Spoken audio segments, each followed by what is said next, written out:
Hey, just a quick video. Took the A7RIIIa into the studio for the first time ever. Real studio shoot.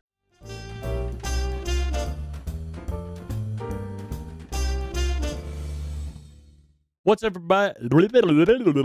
What's up, everybody? Johnny here with a little short video. I got to go into a studio here recently.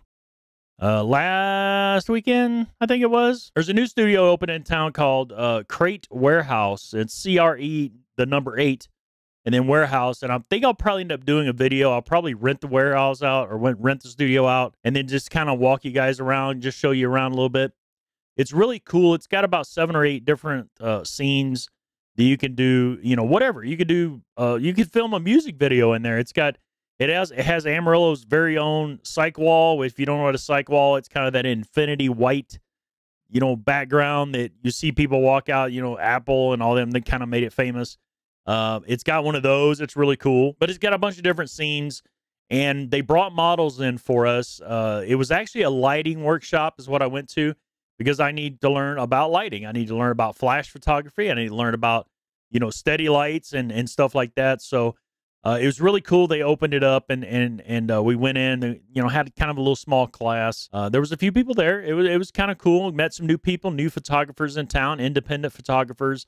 And this is really good for us as independent photographers to be able to go in or rent a place like this. And we could actually, you know, if people want to have photographs done, you know, you can have professional type studio photographs done. And I was really happy the way these pictures turned out. Now, I took the A7RIIIa, and of course I had the Tamron 70-180 2.8, and then I also brought the 28-75 G2 2.8. I kind of wanted to see what they would do, you know, in a studio setting. Are they good enough?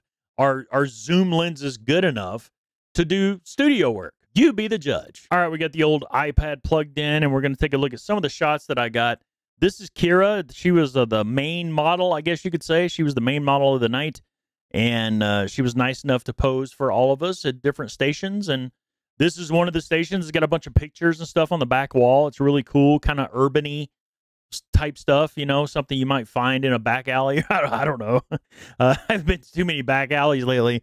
But anyway, Kira, very, very beautiful woman, and I like the way the light. They were showing us the different ways you could do lighting, and these were all steady lights. These aren't the flash photography or flash photos yet. But if you notice, there was like a one light that was lighting up her face on the right side of her face, and of course down her chest and everything, and her right arm.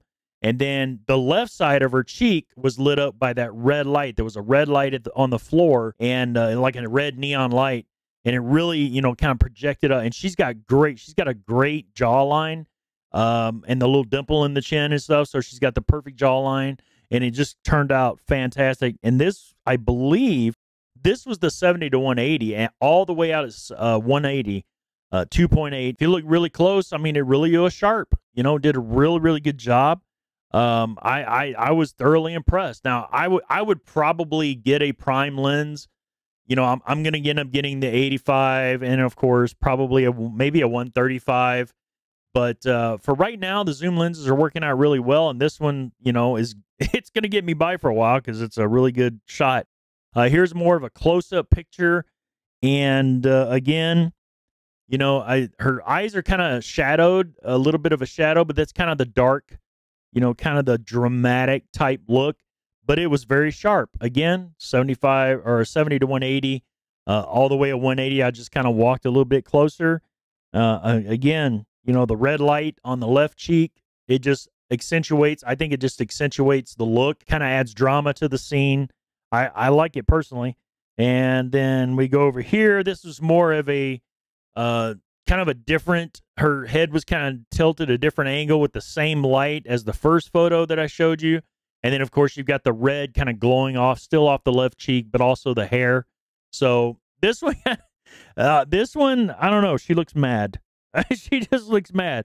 But look at the eyes. Eyes are sharp. You know, I love the lenses. I mean, the lenses are great. Little bit of a lighter. This is on the using the infinity wall as the background. And this was like a 3 light. 3 light, because you see under her right arm, you see a light coming from behind her. and then there was a light to the. We had a key light, and then we had a fill light. So we had 2 lights, the 45-45 deal. If you're a photographer, you know what I'm talking about. And then you've got the light behind her, which is kind of, kind of separates her from the background a little bit. But again, this is I believe this is a 28-75. Very sharp on the eyes. Thoroughly impressed with the lens. I mean, I can't say enough. I added the vignetting a little bit just to kind of accentuate her and to kind of draw your attention into her. And there's another one, a little bit closer headshot. Again, the right eye is sharp. That's how, the 2.8, that's what you get. You get that fall off. I probably should have maybe gone to f4, maybe f4. F4 probably would have been okay.